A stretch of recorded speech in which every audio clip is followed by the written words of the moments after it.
Welcome to International Securities Exchange's podcast series.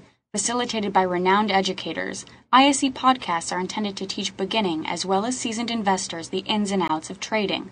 To find an updated list of podcasts, please visit www.ise.com/podcasts.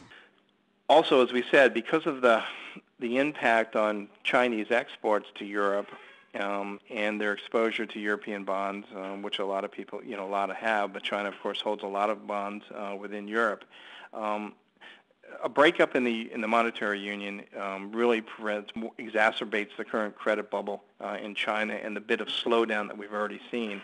Again, if China breaks because of this, the currencies you just want to be short and stay short for a while are these guys, again, the commodity currencies.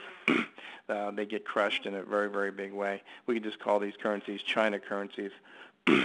Again, Canadian dollar maybe less so because of its locale with the U.S., but in general, the commodity currencies on any spillover negative impact of the euro into China.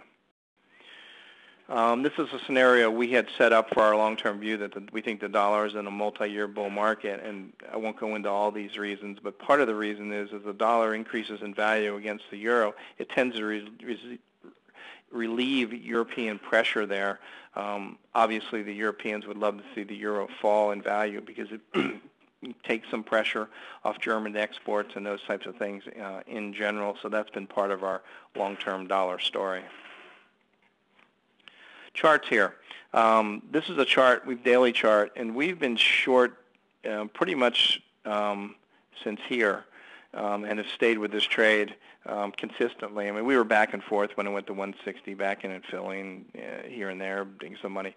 But we really got short and have not been non-short, maybe in and out, maybe a day or two not short in the short-term account, intermediate-term accounts. But in general, we've been short since the mid-140s in the euros, and you can see how nicely it's been channeling down here in kind of a nice Elliott wave pattern. And sometimes we create charts to fit our view, and so maybe that's part of it. But this is the Elliott wave view that we have.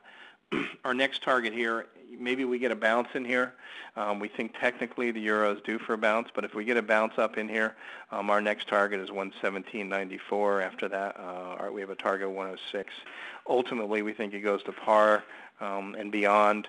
We don't think it's the end of the world for Europe. In fact, probably beneficial for Europe if they're muddling through and the euro goes to par. This is a look at the euro-US dollar weekly. You can see 160 got crushed right away during the credit crunch. Big rebound. Everybody thought the dollar was back in this multi-year bear market again, and then slam when the impact of this credit crunch finally started rolling into the fundamentals that everybody started to see, and all those structural warts of the euro started coming to the surface. Swedish krona, this is Swedish krona, and it's traded in U.S. dollar SEK. So as this rises in value in this chart, it means the krona is weakening against the U.S. dollar. You can see this is a weekly wave chart. We have our 5. We think the krona's in trouble along with the euro here. So we think that's a pretty decent trade setup for people that are looking for other ideas besides just the euro. And Steve has that option available, I think, on the ISE. This is what I wanted to show you. We inverted the euro here. The euro is inverted in a red line. The krona is the black line. You can see how tightly they've impacted. But you can see here how much faster the krona actually weakened in here during the credit crunch. And this was the hit that they took because of the concern of the Swedish banking system when the Baltics and Hungary almost fell off the cliff and the IMF had to come in and save them. So that goes to show you that if we get a contagion here because of the Eurozone, we think the Swedish krona actually is going to move and weaken even faster than the euro on contagion. Again, assuming the contagion isn't the breakdown of the euro type of contagion, meaning it's just going away. Obviously, that'll be the leader. And these are some of what we offer. Steve says our free service, currency you can sign up. And these are our other services that we offer, our paid services, and you can just write us at info@Black Swan Trading. We'll have to give you information on any of those. And that's it, Steve. I'm going to take some questions. Yeah, absolutely, Jack. Awesome, as always. There's lots of questions, so we'll start with, and I think you actually handled this one, but I promised. I met Larry in Atlanta at an options education day, and Larry said he couldn't wait for your webinar, so I said I would definitely bring up his question, and his question is, how low, Jack? I think you said par, parity, whatever. How long will it take against the euro? I don't know. I mean, we could go. I just pure guessing. I mean, if we can look at this chart back here, we can see it's gone from 160 to 120. So it's 40 cents off of it. What's that time frame right there? It's less than a year, 9 months. Right. So it's lost 40 cents in 9 months. It's at 120 here. So, who knows? Maybe the end of the year, you're close to the end of the year. We're looking at par. That would not be out of the range in terms of the path that it's followed so far.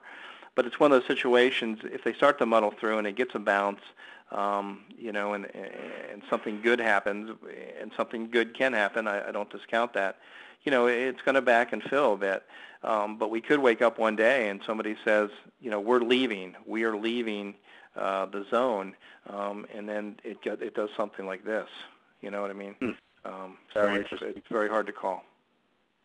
Benji has a question, and I guess he's caught this at either Currency Currents or one of your other, whether you're writing or another live presentation, but he says that in the past you've actually talked about 7 and 8 year cycles. Do you still believe in that as far as the dollar strength and the euro's weakness? I mean, obviously you just said that it might happen in the next 6 months, but just expand on that 7 to 8 year cycle that at least Benji says that you've talked about in the past. Yeah, that's right. That's great memory. If we look at the currency markets as we know it, measured by the U.S. dollar index, it started around 1972, I guess, when summer 71, and a dirty float and started floating in 72, the currencies. The U.S. dollar has gone through, right away a bear market. Then we had the bull market when Volcker came in and squeezed interest rates. Then we had another bear market. Then we had a bull market during the 1990s run in the NASDAQ and the stock market. And then this latest bear market in the U.S. dollar. And if you look at this euro-U.S. dollar chart, which would be the inverse of the dollar index, you could say it started around 2001, 2002, and the bear markets have been about 7 years, the last 3 bear markets in the U.S. dollar, so for some reason. And this one pretty much fit that 7-year pattern in terms of cycle pattern on the button. Again, that's not a big sample size, obviously, but it's something that we had talked about. And we had talked about the euro topping because of, 1, the 7-year cycle, 2, we just thought it was overvalued, 3, we saw for a lot of reasons, and it seemed to play out. So if you'd say that we're back into some type of 7 to 10 year, and actually the bull markets have been longer than the average of 7 years, if we're in some type of multi-year bull market in the U.S. dollar, which we think we are, we're just in the early stages, and that's one of the points that we've been making.